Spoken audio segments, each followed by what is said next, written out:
Israel का दूसरा सबसे बड़ा शहर है तेल अबीब।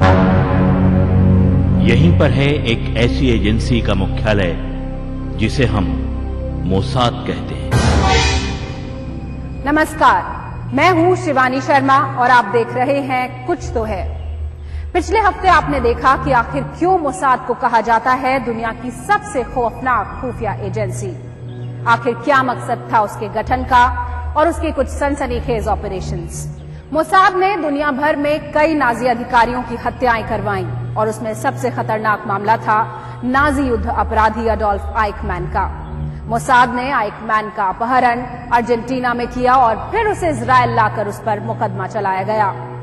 आज हम देखेंगे म्यूनिख नरसंहार और मोसाद का ऑपरेशन रैथ ऑफ गॉड।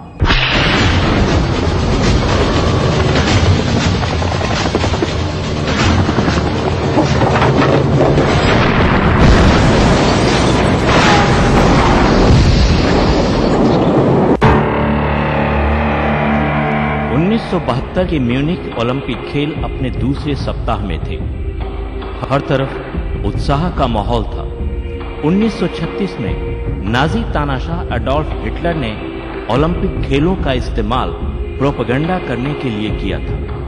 उस सैन्यवादी छवि की यादें मिटाने के लिए पश्चिमी जर्मनी की ओलंपिक आयोजन समिति ने 1972 में ओलंपिक गांव में एक खुले और दोस्ताना माहौल में इन ओलंपिक खेलों का आयोजन किया था। 4 सितंबर की शाम को इजरायली एथलीट्स ओलंपिक गांव के बाहर निकले और इजरायली अभिनेता शैमुएल रोडेंस्की के साथ भोजन किया।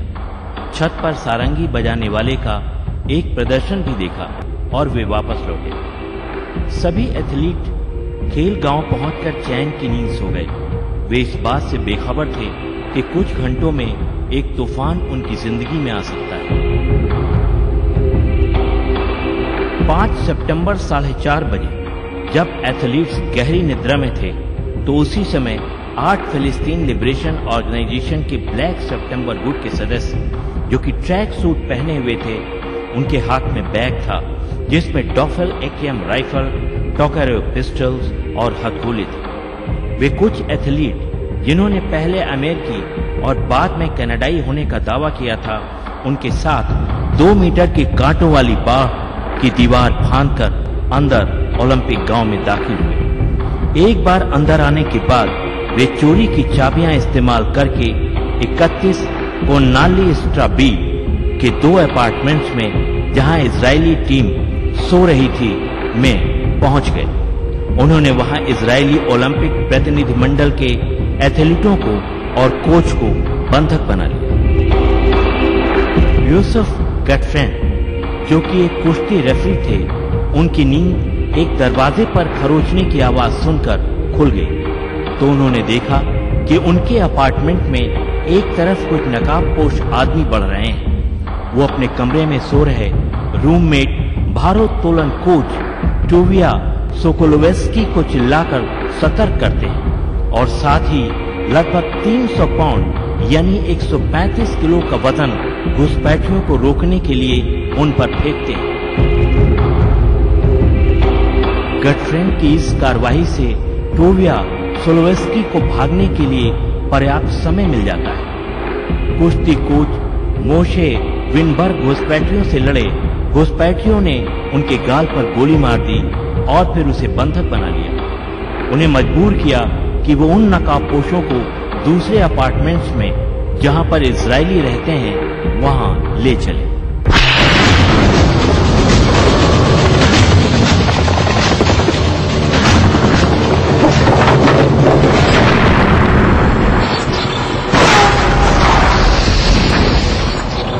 आतंकवादियों ने 9 लोगों को अपने कब्जे में ले रखा था।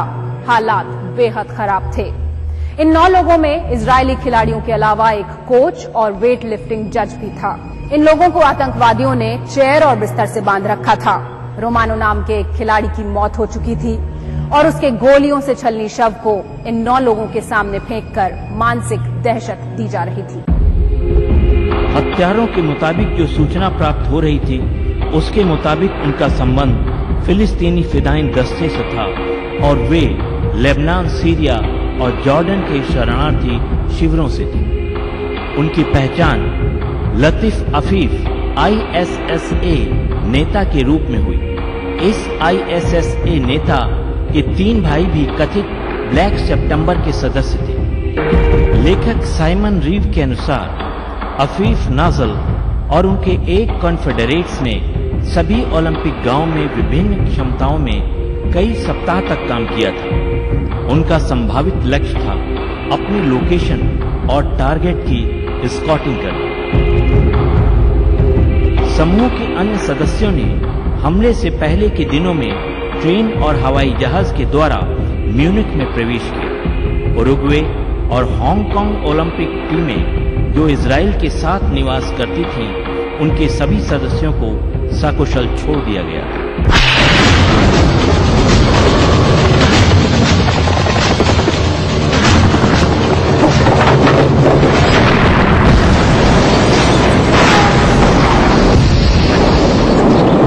आतंकवादियों ने इजरायली जेलों में बंद 234 अरब और फिलिस्तीनी बंदियों को छोड़ने की मांग रखी थी और इन्हें सुरक्षित इजिप्ट पहुंचाया जाना था। इजरायली अधिकारी पहले ही इन आतंकवादियों से बात करने से मना कर चुके थे, क्योंकि तत्कालीन इजरायली पॉलिसी आतंकवादियों से किसी भी तरह के मोलभाव के सख्त खिलाफ थी। कुछ तो है में अभी वक्त हो चला है एक छोटे से ब्रेक का।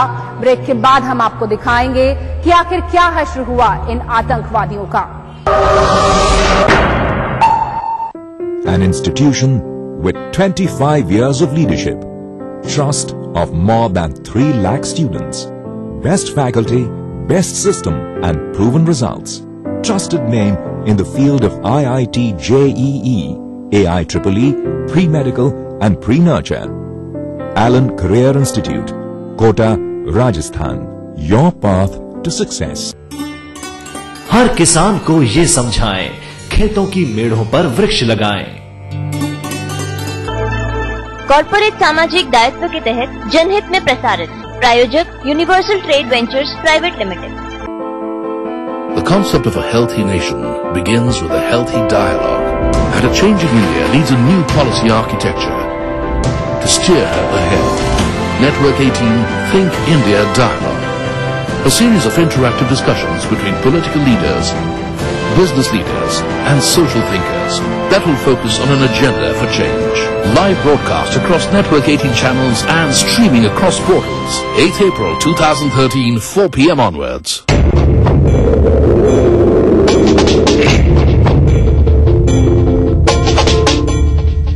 तेरे देश की मिट्टी तुझे पुकारे, भारत का वासी है तू, बातें गर्व से बतला रे, ओ जुड़ जा रे, जुड़ जा रे, जुड़ जा रे।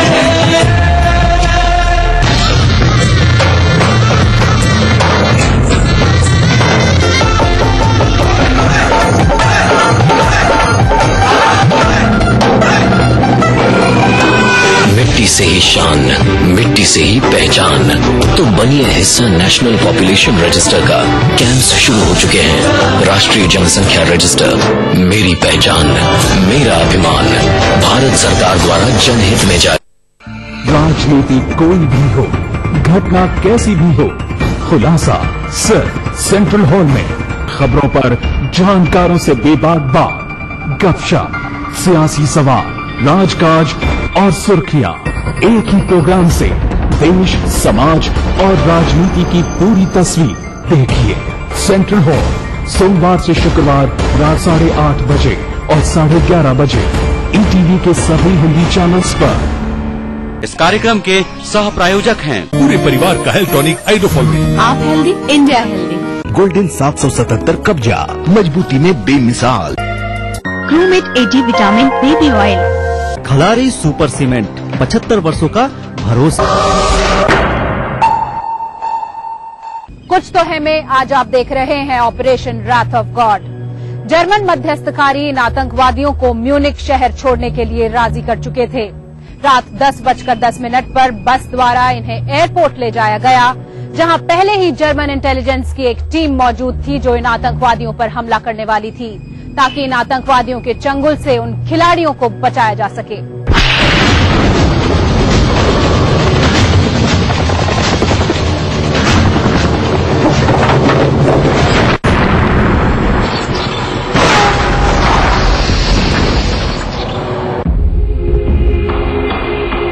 बोइंग 727 को एयरपोर्ट पर टेक ऑफ के लिए तैयार किया गया था और उसमें 5-6 जर्मन पुलिस के जवान क्रू मेंबर्स की ड्रेस में मौजूद थे। तय ये हुआ इस्सा और टोनी हवाई जहाज का निरीक्षण करेंगे। आतंकवादियों की संख्या 2-3 मानी गई थी। प्लान ये था कि जैसे ही वो हवाई जहाज में चढ़ेंगे वैसे ही उन पर हमला कर दिया जाएगा और साथ ही शार्प शूटर्स बाकी बचे आतंकवादियों को जो कि हेलीकॉप्टर में होंगे उन्हें मार गिराएंगे। लेकिन क्राइसिस टीम के होश तब फाख्ता हो गए जब उन्होंने आतंकवादियों को बस से हेलीकॉप्टर में चढ़ते हुए देखा और उनकी संख्या 8 थी।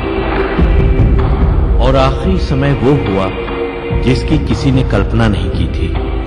हुआ ये कि जर्मन पुलिस जो एयरक्राफ्ट में थी उसने अचानक एक मत से फैसला लिया कि वो ये मिशन छोड़ रहे हैं। इस बात की जानकारी उन्होंने सेंट्रल कमांड को भी नहीं दी। रात 10:30 बजे हेलीकॉप्टर ने एयरपोर्ट पर लैंड किया और उसमें 4 पायलट और 6 आतंकवादी बाहर निकले। शर्त के विपरीत आतंकवादियों ने चारों पायलट्स को बंधक बना लिया था। इस्सा और टॉनिक ने जेट का निरीक्षण किया और जब उन्होंने उसे खाली पाया तो उनको शक हुआ कि वो एक जाल में फंस गए। वे तुरंत हेलीकॉप्टर की तरफ भागे। इतने में ही स्पिनर नंबर 3 ने इस्सा को टारगेट करते हुए गोली दागी। विजिबिलिटी खराब होने की वजह से निशाना चूका और गोली टोनी को लगी। तभी जर्मन अथॉरिटी ने सभी स्पिनर्स को गोली चलाने के आदेश दे दिए। मिशन फेल हो चुका था। जर्मन पुलिस के पास कोई बैकअप प्लान नहीं था। 2 आतंकवादी अहमद चिकथा और अफीफ अहमद हामिद जो कि पायलट को बंधक बनाए थे वे मारे गए। हेलीकॉप्टर के पायलट भाग गए। बंधकों को अकेला छोड़कर 16 सितंबर की रात जब आर्मर्ड पर्सनल कैरियर्स एयरपोर्ट पहुंची तो आतंकवादियों को लगा कि उनका ऑपरेशन फेल हो गया है। घबराहट में इस्सा ने पहले कलाशनिकोव असॉल्ट राइफल से और उसके बाद हैंड ग्रेनेड से हेलीकॉप्टर को उड़ा दिया।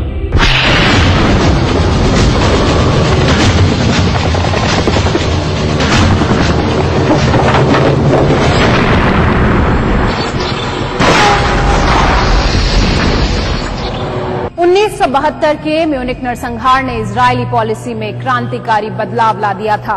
प्रधानमंत्री गोल्डा मीर ने कमेटी एक्स नामक कोर ग्रुप की स्थापना की ताकि ऐसे मौकों पर तुरंत कार्रवाई की जा सके। कमेटी एक्स में मोसाद के डायरेक्टर जवीज अमीर को अहम पद दिया गया।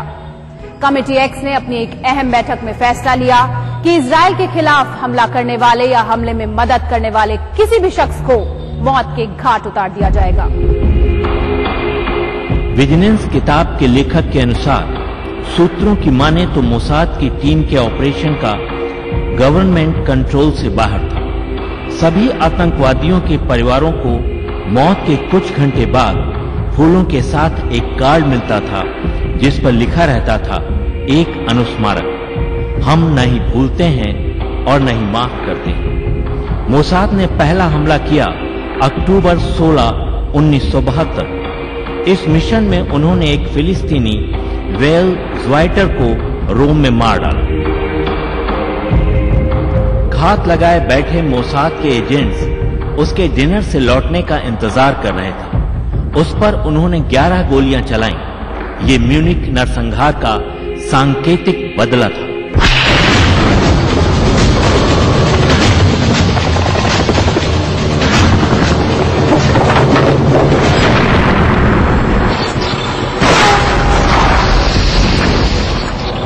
ऑपरेशन ब्लैक सितंबर के मेंबर्स को मौत के घाट उतारने के लिए मोसाद ने अपने 15 लोगों की टीम को 5 स्क्वाड्स में बांटकर अपने प्लान पर अमल करना शुरू कर दिया था। कुछ तो है में अभी वक्त हो चला है एक छोटे से ब्रेक का। ब्रेक के बाद हम दिखाएंगे कि आखिर क्या अंजाम हुआ इस ऑपरेशन के बाद। राहुल ग्रुप ऑफ कंपनीज, सुनहरे भविष्य की शपथ। राहुल प्राइसिंग।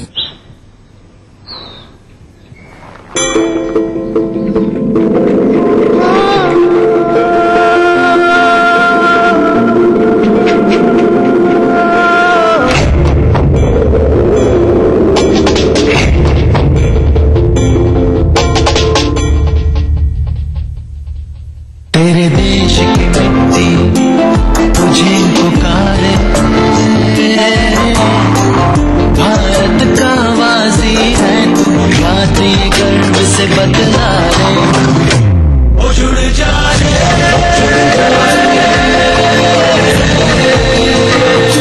ओ जुड़ जा रे, जुड़ जा रे, जुड़ जा रे।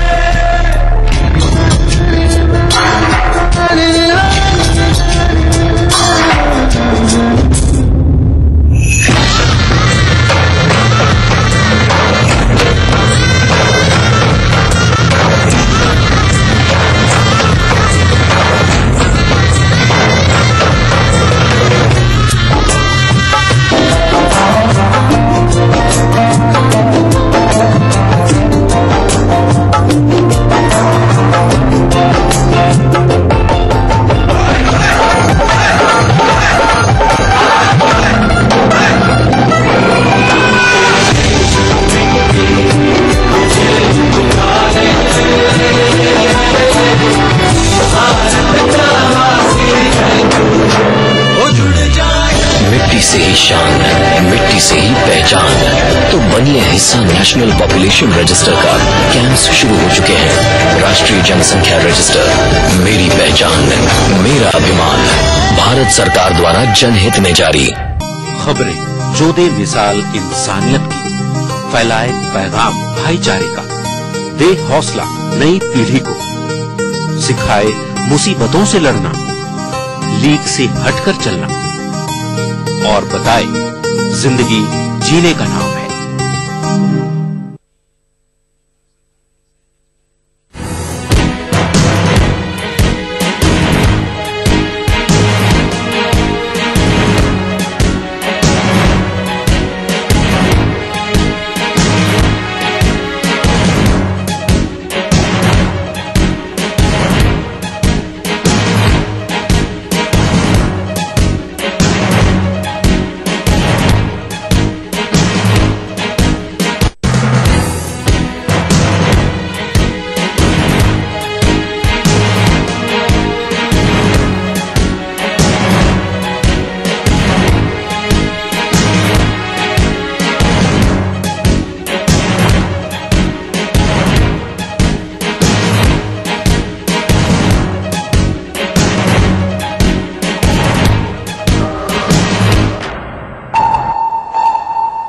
कुछ तो है में आज आप देख रहे हैं रैथ ऑफ गॉड। मोसाद का दस्ता ब्लैक सितंबर के आतंकवादियों को एक एक कर मौत के घाट उतार रहा था, लेकिन अली हसन सलामे नामक मास्टरमाइंड का अब भी कुछ पता न था।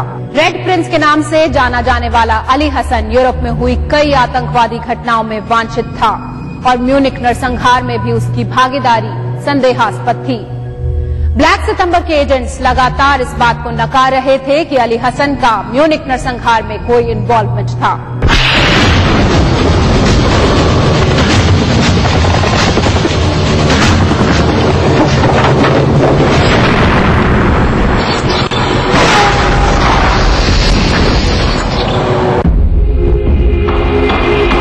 दूसरा टारगेट था डॉक्टर मोहम्मद हमशरी, जो कि PLO का फ्रांस में एजेंट था।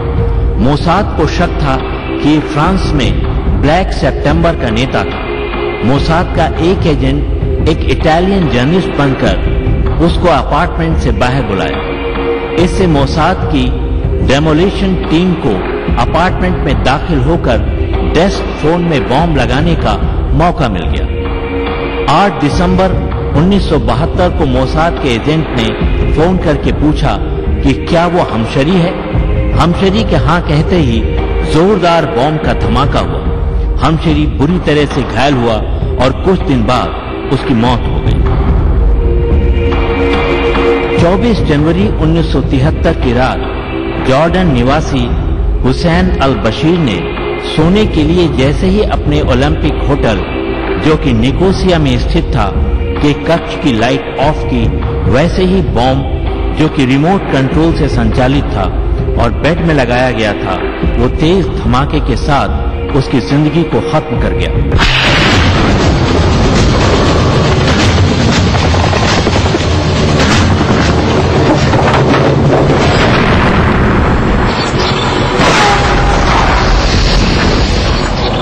इजरायली प्रधानमंत्री गोल्डा मीर ने इस हमले में मारे गए खिलाड़ियों के घर फोन करके कहा कि हम इसका बदला जरूर लेंगे, और हुआ भी यही। गोल्डा मीर ने मोसाद को खुली छूट देते हुए कहा कि इस घटना में जो भी शामिल है, चाहे वो किसी भी देश का हो, उसे जिंदा नहीं रहने देना है। मोसाद के 3 टारगेट्स, जो कि लेबनान के एक बेहद सुरक्षित घर में रहते थे, उनको पुराने मेथड से मारना मुश्किल था। उनको मारने के लिए operation spring of youth launch किया गया। 9 अप्रैल 1973 की रात मोसाद के 3 कमांडोज सैरत मक्कल, सैरत 13 और सैरत तजहनम नीम लेबनान के तट पर जोडियक स्पीड बोट से उतरते हैं। उन्होंने सिविलियन वेशभूषा धारण की थी, कुछ तो महिला की पोशाक में थे। बेरूत पहुंचने पर उन्होंने अपने तीनों टारगेट मोहम्मद यूसुफ अल नजीर, ऑपरेशन लीडर ब्लैक सितंबर का, कमल अदवान, फिलिस्तीनी ऑर्गेनाइजेशन का चीफ ऑफ ऑपरेशन, और कमाल नस्सार को उस अभेद घर में घुसकर मार डाला। आली हसन, जिसे रेड प्रिंस भी कहा जाता था, और ये 417 और ब्लैक सितंबर का हेड माना जाता था। मोसाद इसे म्यूनिक नरसंहार का मास्टरमाइंड मानते थे। इस घटना के लगभग 1 साल बाद मोसाद को लगा कि उन्होंने उसे नॉर्वीन के एक शहर लिलीहैमर में ढूंढ लिया था।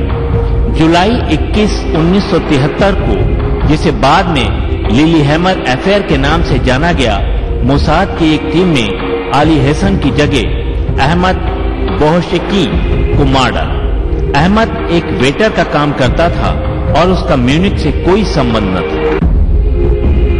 रेड प्रिंस हर बार मोसाद से बच निकल रहा था। नवंबर 1978 को मोसाद की एक महिला एजेंट, जो अपनी पहचान एरिका चैम्बर्स बता रही थी, एक ब्रिटिश पासपोर्ट पर लेबनान में दाखिल होती है। वो एक अपार्टमेंट किराए पर लेती है जो रियो वर्डन स्ट्रीट पर स्थित था। कुछ दिन बाद कुछ और मोसाद एजेंट्स वहां पर आते हैं। उनके आने के कुछ दिन बाद एक कार आती है जिसमें प्लास्टिक विस्फोटक भरा होता है। जनवरी 22, 1979 3:35 शाम के वक्त जैसे ही सलमेह अपने 4 बॉडीगार्ड के साथ एक शेवरलेट स्टेशन वैगन से जैसे ही रियो वर्डन स्ट्रीट पहुंचता है, वैसे ही वॉक्सवैगन एक तेज धमाके के साथ सलमेह को मौत के आगोश में ले लेती है।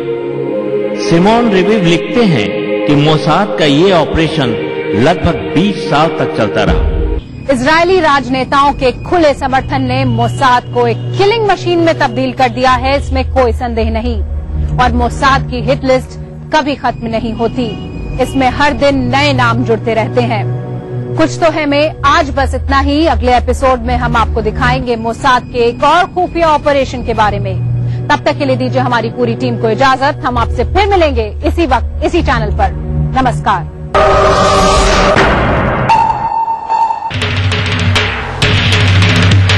सीता की जन्मभूमि गांधी की कर्मभूमि, सम्राट अशोक की शक्ति भूमि धर्मभूमि, बिहार ये बिहार।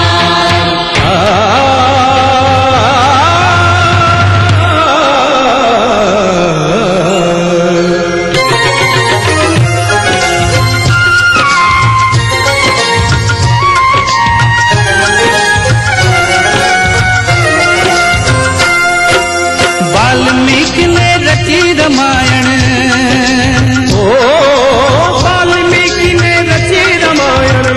खुश को जाने संसार।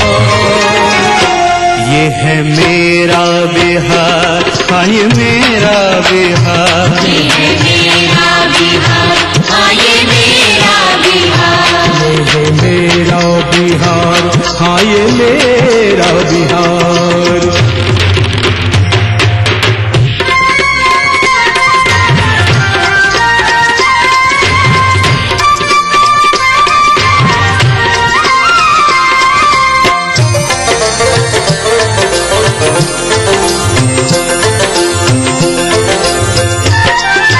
अंग्रेजन के हाड़ हिलल जब कुंवर के घोड़ा गरजल, हाँ अंग्रेजन के हाड़ हिलल जब कुंवर के घोड़ा गरजल। 80 बरस में चढ़ल जवानी ई भोजपुरिया चमकल। राजेंद्र जी देश के पहला राष्ट्रपति बन गईले। एही माटी के भिखारी ठाकुर जन जन मन में समैले। गिनत गिनत अंगुरी थक जाई, ओ गिनत गिनत अंगुरी थक जाई। महापुरुष है हजार, ये है मेरा बिहार, हाँ ये मेरा बिहार, ये है मेरा बिहार, हाँ ये मेरा बिहार, ये है मेरा बिहार, हाँ ये मेरा बिहार।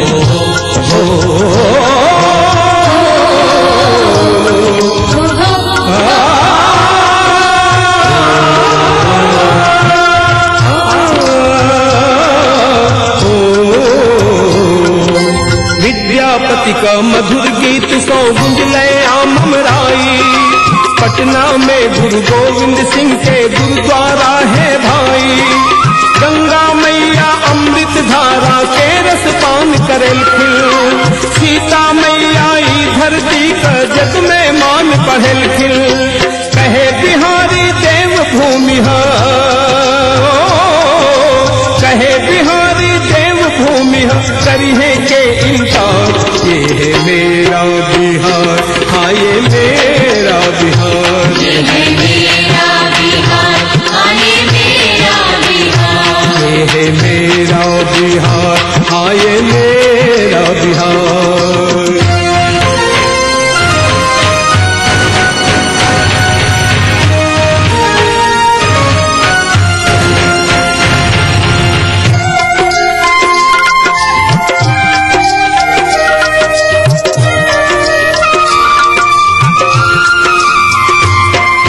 मगर जगह ऐसन है भैया जहाँ बनले राजधानी।